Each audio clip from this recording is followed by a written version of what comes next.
Hi everyone, Om Namah Shivaya. Welcome to our channel Ankit education अड्डा। तो अंकित education अड्डा पर साइंस की प्रॉपर प्रैक्टिस सेट चलने वाले हैं। तो आज प्रैक्टिस सेट नंबर 1 होने वाला है। तो इसमें जो है पहले कुछ जो है क्वेश्चन से रिलेटेड कुछ थ्योरी करवाएंगे, फिर उसके बाद प्रैक्टिस क्वेश्चन लेके आए हैं उसको करवाएंगे। तो आज जो है प्रैक्टिस नंबर 1 स्टार्ट होने जा रहा है। तो जैसे जैसे चैनल पे न्यू आएंगे चैनल को सब्सक्राइब करके बेल आइकन प्रेस कर लेंगे। तो चलिए आज स्टार्ट करते हैं प्रैक्टिस सेट नंबर 1। दैनिक जीवन में विज्ञान चैप्टर 1 है, दैनिक जीवन में विज्ञान। तो इसमें चलिए स्टार्ट करते हैं। जिज्ञासा विज्ञान की जननी के रूप में। जिज्ञासा क्या है? तो जिज्ञासा जो है विज्ञान की जननी के रूप में मनुष्य का सदैव ही प्राकृतिक रहस्यों की जानकारी प्राप्त करने की जिज्ञासा रही है। इस प्रकार विज्ञान हमें अपने चारों ओर की वस्तुएं और घटनाओं के बारे में नए ज्ञान प्राप्त करने में सहायता करता है। तो इसमें ये बात पूछ रहा है कि जिज्ञासा विज्ञान के क्षेत्र में जिज्ञासा का क्या मतलब है। तो जिज्ञासा का मतलब होता है इच्छाएं, जो नई नई ज्ञान को प्राप्त करने के लिए जो इच्छाएं उत्पन्न होती हैं उन्हें ही जिज्ञासा कहा जाता है। विज्ञान ने हमारे वर्तमान ज्ञान और साधनों में सुधार किया है। विज्ञान में समस्याओं का हल खोजना होता है। सबसे पहले उसका सूक्ष्म अवलोकन करते हैं और तथा उससे संबंधित तमाम जानकारियां इकट्ठा करते हैं। जो भी सवाल होते हैं उनके बारे में परिकल्पना करते हैं। फिर नेक्स्ट देखते हैं क्या है। परिकल्पना किसे कहते हैं? तो परिकल्पना का अर्थ होता है किसी घटना के कारण को बताने के लिए पहले जो विचार आता है या कल्पना करना ही परिकल्पना कहलाता है। मीन्स जो है किसी घटना के कारण, किसी घटना को बताने के लिए जो हमारे मन में जो भी थिंकिंग आती है, जैसे किसी चीज़ को हम देखते हैं तो उसको देखने के बाद जो हमारे माइंड में जो थिंकिंग उत्पन्न होती है उन्हें ही कल्पना या परिकल्पना कहा जाता है। इस तरह की किसी सिद्धांत की रचना की जाती है। इसकी पुष्टि के लिए अत्यधिक प्रयोग करने पड़ते हैं ताकि सही निष्कर्ष पर पहुंचा जा सके। मनोरंजन के क्षेत्र में टेलीविज़न, यातायात के क्षेत्र में विभिन्न साधन जैसे रेलगाड़ी हो गया, कार, बस, वायुयान आदि विज्ञान की ही देन है। विज्ञान ने हमारी बहुत सी समस्याएं जो भोजन, स्वास्थ्य और यातायात से जुड़ी हैं को सुलझाने में सहायता की है। विज्ञान के कारण आज कृषि के क्षेत्र में उत्तम बीज, उर्वरक, कीटनाशक दवाएं उपलब्ध हैं। उसी प्रकार मनोरंजन के क्षेत्र में, संचार के क्षेत्र में, चिकित्सा के क्षेत्र में विज्ञान का अभूतपूर्व योगदान रहा है। विज्ञान का दैनिक जीवन हेतु देन क्या है? हमारे दैनिक जीवन में विज्ञान की वजह से अनेक परिवर्तन आए हैं। जैसे कृषि कार्य शीघ्र हो, इसके लिए ट्रैक्टर व अन्य कृषि यंत्र जैसे thresher machine, seed drill, harvester आदि विज्ञान की देन है। तो इसमें कुछ नहीं है, बेसिकली यही बोल रहा है कि विज्ञान की देन क्या है और उसका यूज हमारे दैनिक जीवन में क्या क्या हो रहा है। तो जैसे था कि पहले कृषि को करने के लिए हल का यूज़ करते थे तो काफ़ी टाइम लगता था। अभी ट्रैक्टर का यूज करने लगे, थ्रेशर मशीन हो गया, सीड ड्रिल हार्वेस्टर हो गया, ये सब विज्ञान का ही देन है। ताकि इससे जो है समय की भी बचत होती है और उपज भी में भी बढ़ोतरी हुई है। तो वैज्ञानिक विधि के चरण कितने होते हैं? तो 11 चरण होते हैं। ये स्टेप बाय स्टेप होता है। इसमें कोई ऐसा नहीं होता कि इसको आप इधर कर दें या इसको इधर। इसको स्टेप बाय स्टेप याद करना होगा। ये कभी कभी आ जाता है एमसीक्यू में, सेट करने के लिए आ जाता है, तो इसको जो है ध्यान देना होगा और इसको याद भी करना होगा। तो फर्स्ट हो जाएगा जिज्ञासा, दूसरा हो जाएगा प्रश्न करना, फिर परिकल्पना, फिर परीक्षण, फिर उसके बाद हो गया निरीक्षण, फिर अभिलेखन हो जाएगा, फिर विश्लेषण, फिर वर्गीकरण, फिर उसके बाद पुनर्विचार, फिर उसके बाद निष्कर्ष, फिर उसके बाद हो जाएगा नए प्रयोग। तो पहला क्या है? पहला है जिज्ञासा। पहला जिज्ञासा हो गया, फिर प्रश्न करना हो गया, फिर परिकल्पना हो गया, फिर परीक्षण हो गया, निरीक्षण हो गया, अभिलेखन हो गया, विश्लेषण हो गया, विश्लेषण के बाद हो गया वर्गीकरण, फिर पुनर्विचार, फिर निष्कर्ष निकालना, फिर नए प्रयोग करना। तो ये थे 11 जो है स्टेप। इसको 11 स्टेप को स्टेप बाय स्टेप याद करना है, कोई स्टेप मिस नहीं कर सकते हैं। ये जो है आता है इसको क्रम से लगाने के लिए। इसके स्क्रीनशॉट ले लीजिए या तो इसको लिख लीजिए, इम्पॉर्टेंट है। विज्ञान का विभिन्न क्षेत्रों में योगदान क्या क्या है? तो जैसे भोजन के क्षेत्र में ये क्षेत्र हो गया, ये पहले से यूज होने वाले साधन हो गए और ये विज्ञान की देन में है। तो विज्ञान की क्या क्या देन है ये यहाँ पे है। जैसे भोजन के क्षेत्र में क्या क्या पहले से यूज हो रहा था और विज्ञान की देन क्या है अब। तो भोजन के लिए से मिट्टी का चूल्हा हो गया, पहले था मिट्टी का पारंपरिक बर्तन हो गया। और जो विज्ञान के क्षेत्र में विज्ञान की देन क्या है, तो धुआं रहित चूल्हा हो गया, जैसे गैस चूल्हा हो गया, विद्युत ओवन हो गया, सोलर कुकर हो गया, प्रेशर कुकर, स्टेनलेस स्टील के बर्तन हो गए। ये सब जो हैं विज्ञान की देन है। पहले जो है मिट्टी के चूल्हा यूज होता था, अब उसकी जगह पर गैस चूल्हा आ गया, विद्युत ओवन आ गया, सोलर कुकर आ गया, प्रेशर कुकर, ये सभी विज्ञान की ही तो देन है। कृषि के क्षेत्र में जैसे देख लेते हैं, खेत जोतने के लिए पहले हल का यूज होता था, बैल का यूज होता था, अभी जो है ट्रैक्टर आ गया।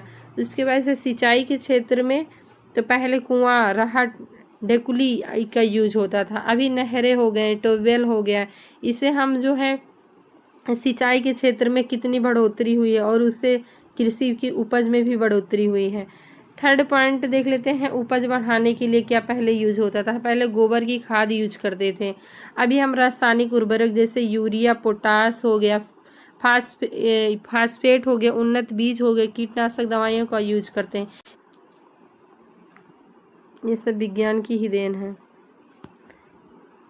थर्ड पॉइंट देखते हैं, यातायात के क्षेत्र में क्या है। तो पहले रेलगाड़ी यूज होती थी, तांगा हो गया, ऊंट हो गया, घोड़ा गाड़ी, खच्चर, ये सब पहले यूज होते थे। अभी क्या है, साइकिल, कार हो गया, बस, स्कूटर, रेलगाड़ी, पानी का जहाज, वायुयान, ये सब विज्ञान की ही देन है।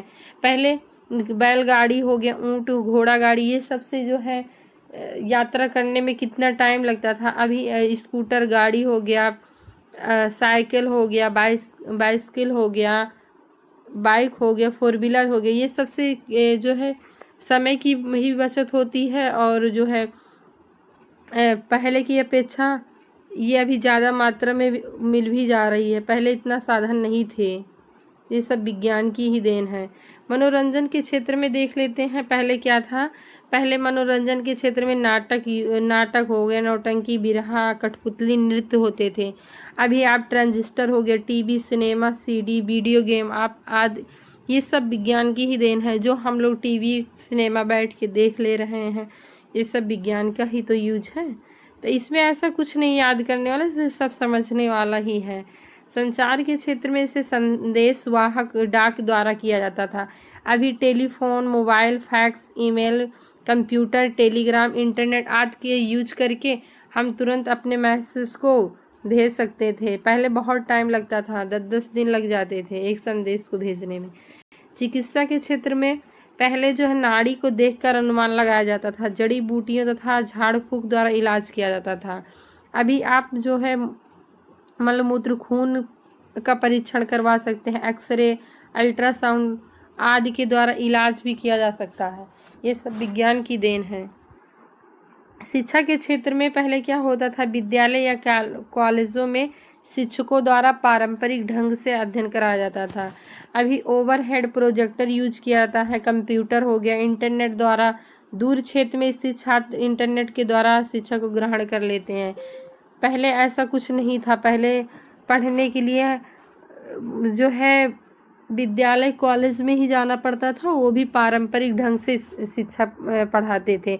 अभी हम लोग नेट इंटरनेट का यूज करके कुछ भी चीज़ जो नहीं समझ में आ रही है उसको देख ले रहे हैं, और दूर क्षेत्र जैसे कॉलेज दूर है तब भी पढ़ाई बाधित नहीं हो रहा है, घर से पढ़ ले रहे हैं।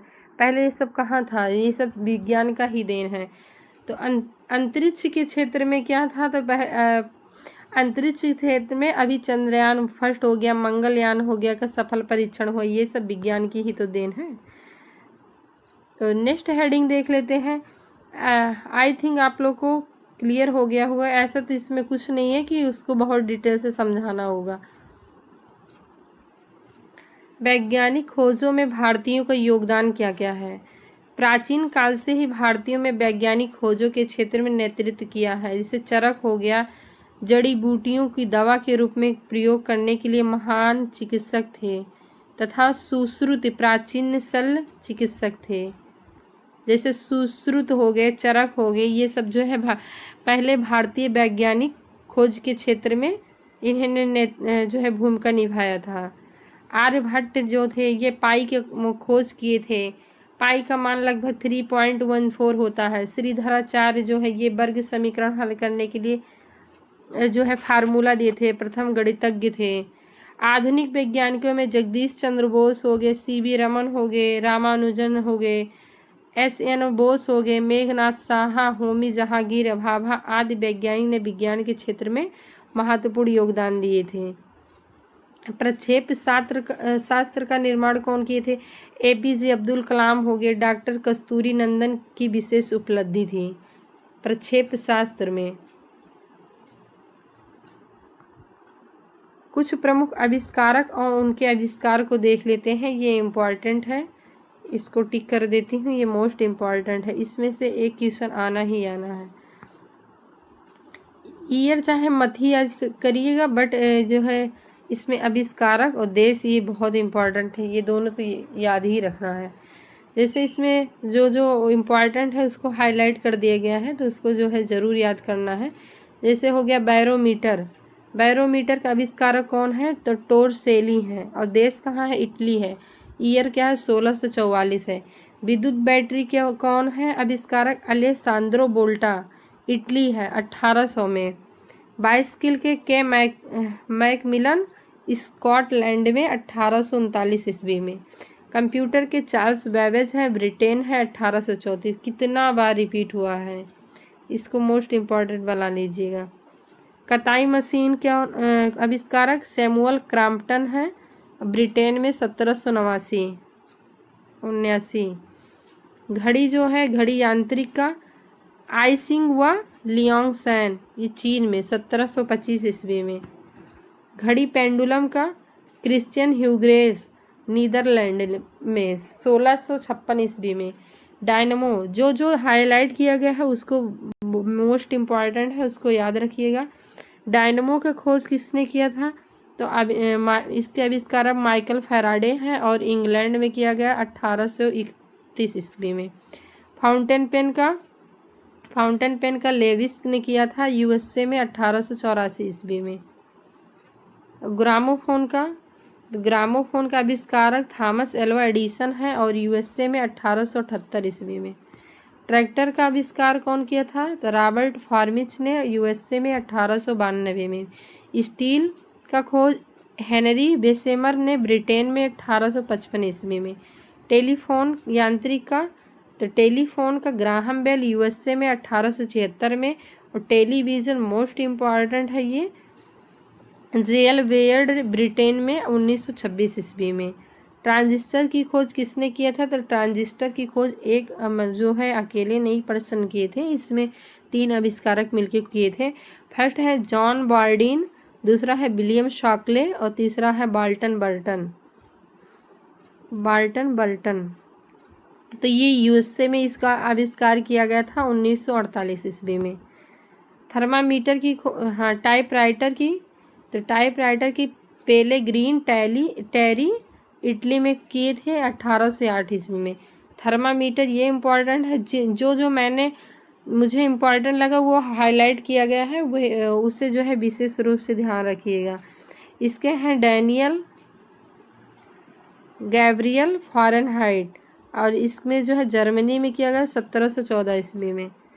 ट्रांसफार्मर का माइकल फैराडे, ब्रिटेन में, 1831 ईस्वी में। विद्युत पंखा का व्हीलर ने यूएसए 1776 ईस्वी में। हेलीकॉप्टर का मानव चलित हेलीकॉप्टर का ER मम्फोर्ड, फ्रांस में, 1905 ईस्वी में। सनसिलीन या पेंसिलिन की खोज अलेक्जेंडर फ्लेमिंग ने किया था इंग्लैंड में 1928 में। लेज़र का थियोडर मेमन ने यूएसए में 1960 ईस्वी में किए थे। तो ये था आज का जो है थ्योरी पोर्शन, जो इम्पॉर्टेंट रहने वाला है। इस थ्योरी से एक क्वेश्चन आने ही आने वाला है, एक क्वेश्चन आने ही आने वाला है। ये जो है आज का सेशन बहुत इम्पॉर्टेंट रहने वाला है। आई होप इससे एक या दो क्वेश्चन आने ही आने वाला है। तो चलिए ये था, ये थ्योरी कंप्लीट हुआ। अब एमसीक्यू स्टार्ट करते हैं। एमसीक्यू स्टार्ट करते हैं। तो 10 से 15 क्वेश्चन एमसीक्यू रखा गया है और वो सब बहुत मोस्ट इम्पॉर्टेंट क्वेश्चन रहने वाला है। तो आज का सेशन बहुत ही इम्पॉर्टेंट रहने वाला है, तो इसको अच्छे से ध्यान से देखिएगा और जो है इसको एक बार प्रॉपर इसको रिवाइज भी कर लीजिएगा। तो चलिए स्टार्ट करते हैं। पहला क्वेश्चन, प्राकृतिक रबर का एकलक होता है। फर्स्ट है नियोप्रीन और बी है आइसोप्रीन और फिर टेरिलीन और डी है ऑरलॉन। तो इसमें ऑप्शन नंबर बी सही हो जाएगा, आइसोप्रीन। प्राकृतिक रबर एकलक होता है किसका? आइसोप्रीन का होता है। सेकंड देख लेते हैं, रदरफोर्ड ने अल्फा कण प्रकीर्णन प्रयोग के परिणाम स्वरूप खोज किया गया। फर्स्ट है प्रोटॉन परमाणु में नाभिक का, इलेक्ट्रॉन का, परमाणुवीय द्रव्यमान का। तो इसमें जो है ऑप्शन नंबर बी हो जाएगा, परमाणु में नाभिकीय।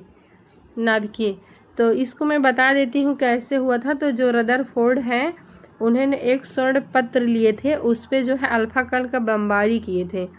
अल्फा कण का जब बमबारी किए थे तो उन्होंने स्वर्ण पत्र में एक परमाणु लिए। परमाणु में उन्होंने ये देखा कि अल्फा कण को जो बमबारी किए तो जो अल्फा कण थे कुछ तो ऐसे निकल गए, सीधा निकल गए, कुछ इधर भी सीधा निकल गए, कुछ गए इधर निकल गए, कुछ इधर निकल गए, लेकिन यहाँ पर कुछ कण ऐसे गए और तुरंत जस्ट रिटर्न हो गए।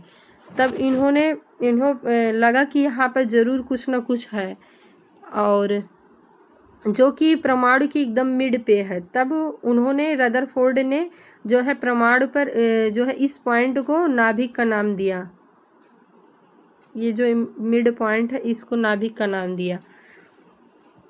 तो इसमें जो है नाभिक में न्यूट्रॉन होते हैं और इनका जो है आवेश क्या बोलते हैं, आवेश रहित होते हैं, और जो इलेक्ट्रॉन होते हैं निगेटिव चार्ज होता है और प्रोटॉन पर पॉजिटिव चार्ज होता है और न्यूट्रॉन पर कोई चार्ज नहीं होता, नो चार्ज। नेक्स्ट क्वेश्चन देख लेते हैं। इसमें क्वेश्चन ही नहीं दिया है बट हम बता दे रहे हैं, इसमें टाइप नहीं हुआ है।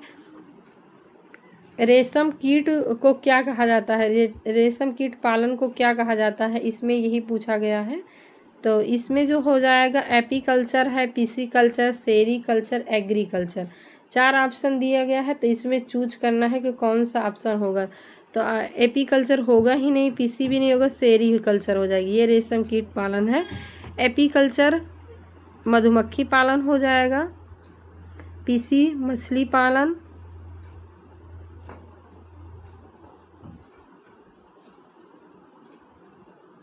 ये भी पालन, एग्रीकल्चर कृषि हो जाएगा। नेक्स्ट क्वेश्चन देखते हैं। कपास के रेशे प्राप्त होते हैं आंतरिक फल भित्ति से, बाह्य दलपुंज से, बीज चोल से, फल भित्ति से। तो इसमें ऑप्शन नंबर सी सही हो जाएगा, बीज चोल से। कपास के रेशे जो हैं ये बीज चोल से प्राप्त किए जाते हैं।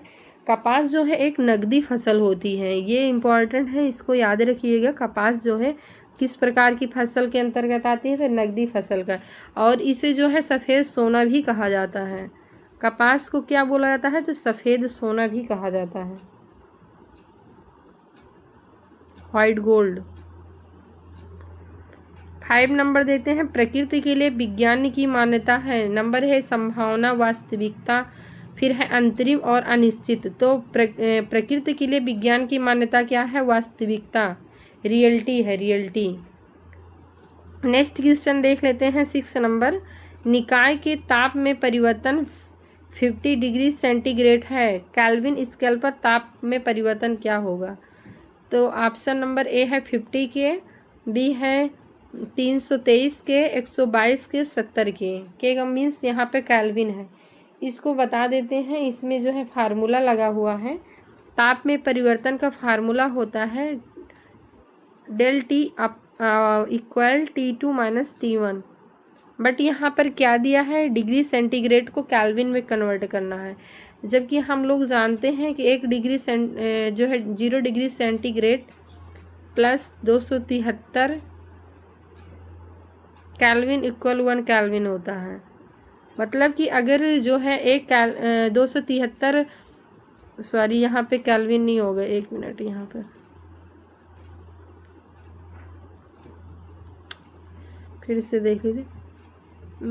0 degree centigrade plus 273 equal kelvin होता है, ये है। अगर डिग्री सेंटीग्रेड में 273 को ऐड कर देंगे तो वो केल्विन में कन्वर्ट हो जाएगा। फिर चलते हैं यहाँ पर अप्लाई करते हैं, तो डेल टी इक्वल क्या होगा, डेल टी का मतलब ताप परिवर्तन पूछ रहा है, तो डेल T2 माइनस T1 हो जाएगा। तापमान में परिवर्तन वही तापमान परिवर्तन, तो T2 माइनस T1 हो जाएगा। एक मिनट, T1 हो जाएगा, जहाँ पर T2 हो जाएगा प्लस 273, T2 प्लस 273 हो जाएगा, जिसको केल्विन में कन्वर्ट कर रहे हैं, माइनस T1 ब्रैकेट में प्लस 273। तो ये इक्वल हो जाएगा T2 plus 273 minus T1 minus 273। तो ये तो 273 से ये 273 कैंसिल हो जाएगा। तो यहाँ पर जो हो जाएगा जो डेल टी का है, यहाँ पर डेल टी का मान क्या दिया गया है, 50 डिग्री सेंटीग्रेड दिया गया है। बट इसको हम केल्विन में कन्वर्ट कर रहे हैं, तो यहाँ पर ही इसका वैल्यू केल्विन में हो जाएगा। और यही पूछा गया है T2 माइनस T1 का मान क्या है, तो T2 अब यहाँ पे जो है नेक्स्ट स्लाइड देखिए, यहाँ के बाद हो जाएगा 50 के, मैं छोटा छोटा लिख दे रही हूँ, 50 के हो गया इक्वल, यहाँ पे बस रहा है T2 माइनस T1। T2 रुको, नहीं तो इसको मैं ऊपर लिख दे रही हूँ, एक मिनट, इसके आगे मैं ऊपर लिख दे रही हूँ 50 के equal T2 minus T1। I hope समझ गए होंगे। यही पूछ रहा है केल्विन स्केल पर तापमान में परिवर्तन क्या होगा। तो जो फिर से मैं समझा दे रही हूँ, इसमें पूछ रहा है कि तापमान में परिवर्तन मीन्स T2 माइनस T1 का वैल्यू वो भी सेंटीग्रेड में दिया हुआ है, इसको केल्विन में कन्वर्ट करने के लिए बोल रहा है। तो डेल टी बराबर जो है T2 माइनस T1 हो जाएगा। तो जब इसको कन्वर्ट करेंगे तो 50 डिग्री सेंटीग्रेड है, इसको केल्विन में कन्वर्ट करने के लिए फिर इसको लिखेंगे 50 kelvin plus T2 plus 273 add करेंगे, फिर माइनस करेंगे, फिर T1 प्लस 273 एक ब्रैकेट में इसको ऐड करेंगे, फिर इसको जब ब्रैकेट ओपन करेंगे तो T2 प्लस 273 हो जाएगा, फिर माइनस T1 माइनस 273 हो जाएगा, जो कि प्लस माइनस है तो ये कैंसिल हो जाएगा। फिर यहाँ पे हो जाएगा 50 के इक्वल T2 माइनस T1। फिर यही पूछा गया है इसको केल्विन में कन्वर्ट करने की, तो ऑप्शन नंबर ए सही हो जाएगा। नेक्स्ट क्वेश्चन देख लेते हैं। 7 नंबर क्या है, जल की अस्थायी कठोरता के लिए कौन सा यौगिक उत्तरदायी है। फर्स्ट है MgHCO3 का होल ट्वाइस, CaCl2, MgSO4 और उसके बाद C1CO3। तो इसमें ऑप्शन नंबर ए सही हो जाएगा, क्योंकि जो जल की अस्थायी कठोरता के लिए कौन कौन से यौगिक उत्तरदायी होते हैं, तो कैल्शियम और मैग्नीशियम आयन की उपस्थिति के कारण ही जल की कठोरता होती है। जल की कठोरता के लिए कौन उत्तरदायी होता है, अगर ये पूछा जाए तो कैल्शियम आयन और मैग्नीशियम के ही आयन उत्तरदायी होते हैं, रिस्पॉन्सिबल। और इनको दूर करने के लिए क्या करते हैं, तो कैल्शियम और मैग्नीशियम के धातु के बाइकार्बोनेट का यूज होता है। तो MgHCO3 बाइकार्बोनेट का यूज हुआ, मैग्नीशियम के और कैल्शियम का भी होता है। तो यहाँ पे आप Mg यहाँ ऑप्शन में दिया तो ठीक है, नहीं तो यहाँ पे आप कैल्शियम का भी लिख सकते हैं, CaSCO3 का होल ट्वाइस, ये भी हो जाएगा। अगर ये ऑप्शन में ये है तब भी ठीक है, अगर ये है तो ये तब भी ठीक है, तो ये भी होगा और ये भी, इसके दो आंसर होंगे। याद रखिए कैल्शियम और मैग्नीशियम दोनों के बाइकार्बोनेट के द्वारा जो है जल की अस्थायी कठोरता के लिए जो है रिस्पॉन्सिबल होते हैं। कार्बन के बहुत अधिक यौगिक हैं क्योंकि, मतलब कि कार्बन के अधिक यौगिक क्यों हैं ये पूछ रहा है। यह एक अधातु है और इसकी सह संयोजकता 4 होती है, इसके लिए यह सह संयोजी बंध बनाता है, इसके लिए इसमें श्रृंखलीकरण की प्रवृत्ति अधिक होती है, इसके लिए इसके यौगिक ज्वलनशील है और गलनांक, क्योंकि सबको पता है कि कार्बन में जो श्रृंखलीकरण की प्रवृत्ति होती है वो बहुत ही अधिक होती है। इसमें ऑप्शन नंबर ए गलत है, क्योंकि कार्बन जो है एक आधातु है, इसकी सह संयोजकता 4 होती है। सह संयोजक 4 तो होती है लेकिन एक आधातु ही ये नहीं है, और सह संयोजी युग्म बनाता है ये भी गलत है, और यह एक ज्वलनशील और गलनांक क्वथनांकम ये भी गलत है। ऑप्शन नंबर इसमें सी सही है। 9 नंबर देख लेते हैं। साबुन है, साबुन है। ऑप्शन नंबर ए है निम्न श्रेणी वसा अम्लों के एल्कली धातु के लवण हैं। बी ऑप्शन है डोडेसिल बेंजीन सल्फोनेट है। उच्च श्रेणी वसा अम्लों के एल्कालाइन धातुओं के लवण हैं और उच्च श्रेणी वसा अम्लों के एल्काइली धातुओं के लवण हैं। तो साबुन क्या होते हैं? साबुन जो है उच्च श्रेणी वसा अम्लों के एल्कली धातुओं के लवण होते हैं, जबकि अपमार्जक जो है प्रबल क्षार और प्रबल अम्ल के जो है मिश्रण होते हैं।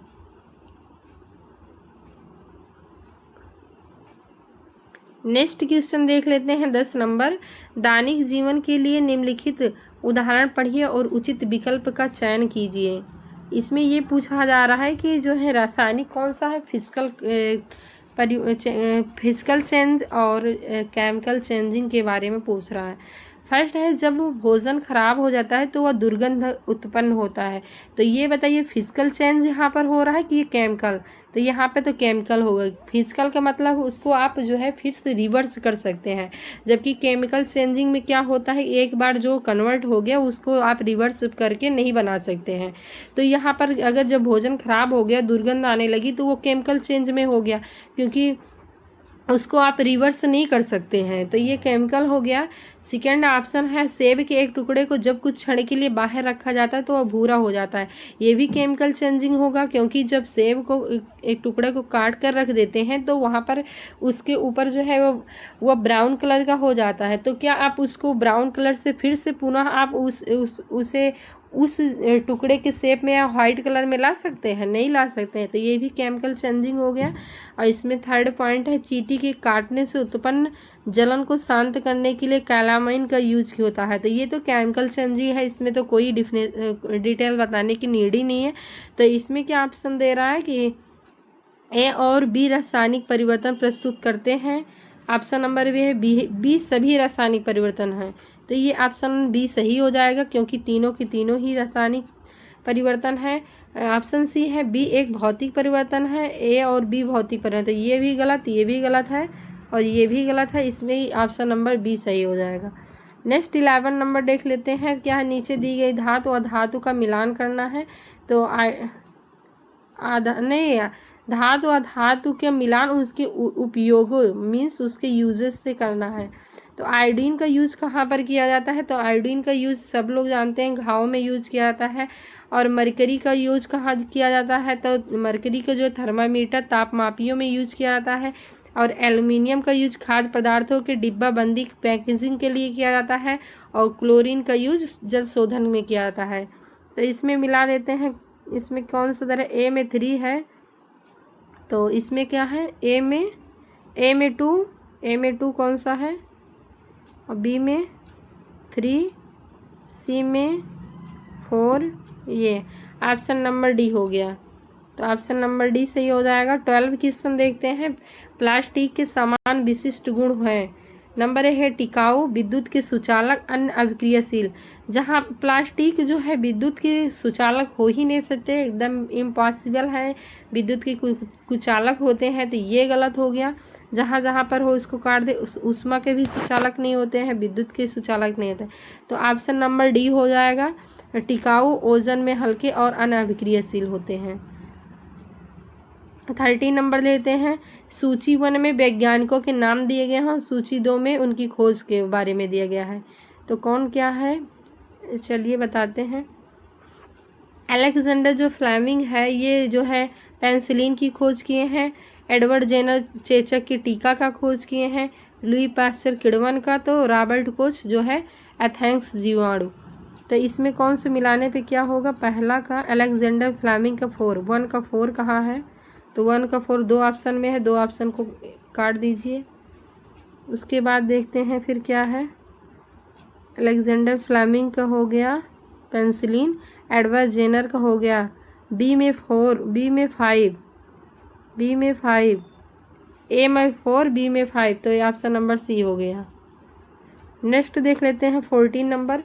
उर्वरक में उपलब्ध फसलों के लिए पोषक तत्व कौन कौन से होते हैं, तो सबको पता है NPK, नाइट्रोजन, फास्फोरस और पोटेशियम, यही तीनों होते हैं। नाइट्रोजन, फास्फोरस और पोटेशियम, यही ऑप्शन नंबर डी हो जाएगा। ना तो ये होते हैं, ना ये होते हैं, ना ये होते हैं, ये सबको पता है। और 15 नंबर देख लेते हैं। शर्करा को अल्कोहल में परिवर्तित करने की प्रक्रिया के नाम से जाने जाते हैं, तो इसे किण्वन की प्रक्रिया कहते हैं। और इसमें क्या यूज होता है, ये बहुत बार आता है, मुझे लगा वही पूछा हुआ है कि शर्करा से अल्कोहल में परिवर्तित करने के लिए किसका यूज किया जाता है। जब ये आ जाएगा तो यहाँ पर इसका आंसर हो जाएगा ईस्ट के यूज करके ही शर्करा को अल्कोहल में कन्वर्ट किया जाता है। और किस विधि के कारण, तो किण्वन विधि के कारण, फर्मेंटेशन। 16 नंबर देख लेते हैं। मानव निर्मित रेशों में से कौन सा कृत्रिम रेशा कहलाता है। फर्स्ट है एक्रिलिक, पॉलिस्टर, नायलॉन है, फिर उसके बाद क्या है, नायलॉन के बाद रेयान है। तो एक्रिलिक है कि पॉलिस्टर है, रेयान है, नायलॉन है, इसमें ऑप्शन कौन सा सही हो जाएगा, तो इसमें नायलॉन सही हो जाएगा, क्योंकि नायलॉन जो है ये इसको कृत्रिम रेशम भी कहा जाता है। रेशम जो है मोस्टली रेशम को जो है कृत्रिम नहीं, उसको प्राकृतिक जो है माना जाता है, लेकिन यहाँ पे इसके लिए पूछा नायलॉन ने रेयान जो है कृत्रिम रेशम कहलाता है, क्योंकि जो है रेयान सिर्फ रेशम पूछा जाएगा तो ये प्राकृतिक होता है, लेकिन जब कृत्रिम रेशम पूछा जाएगा तो वो रेयान होता है। ये चीज़ याद रखिएगा। रुकिए मैं लिख देती हूँ। रेशम ओनली रेशम पूछे जाएगा जब, तो ये प्राकृतिक होता है, बट जब कृत्रिम रेशम पूछा जाएगा तो कृत्रिम रेशम का नाम तो वो रेयान होगा, रेयान। नेक्स्ट क्वेश्चन देख लेते हैं। एक आदमी सुनार बनकर घर घर जाता है और लोगों के पुराने स्वर्ण आभूषणों की चमक फिर से लौटाने का वचन देता है। उस पर विश्वास करके एक महिला अपनी सोने की चूड़ियाँ उसे देती हैं, जिन्हें वह घोल में डाल देता है। चूड़ियाँ तो चमक जाती हैं, पर उसका भार काफ़ी कम हो जाता है। इस धोखेबाज द्वारा यूज किया गया घोल संभवतः हो सकता है। नंबर 1 है सांद्र HCl और सांद्र HNO3 का मिश्रण, सांद्र HNO3 का मिश्रण और तनु HCl। तो इसमें ऑप्शन नंबर बी सही हो जाएगा। इसमें जो है ऑप्शन नंबर बी हो जाएगा, सांद्र HCl और सांद्र HNO3। इसमें इसको जो है इसका दूसरा नेम इसको बोलते हैं अम्लराज। क्या बोलते हैं, अम्लराज। अम्लराज में जो है सांद्र HCl का तो एक होता है अणु और इसका NH3 का होता है, NH3 का एक अणु होता है और इसका सांद्र HCl का 3 अणु मिलकर बनता है। तो इसमें जो है सबसे ज़्यादा घुमा कर इसमें ये पूछ लिया गया है, बाकी यही पूछा जाता है अम्लराज का फार्मूला क्या है। तो इसमें NH3 का एक अणु मिलता है और 3HCl का जो है HCl का 3 अणु मिलकर जो मिश्रण बनाता है उसे अम्लराज कहते हैं। इसे सोना तो चमक जाता है, लेकिन उसका जो है भार में थोड़ा कमी हो जाती है।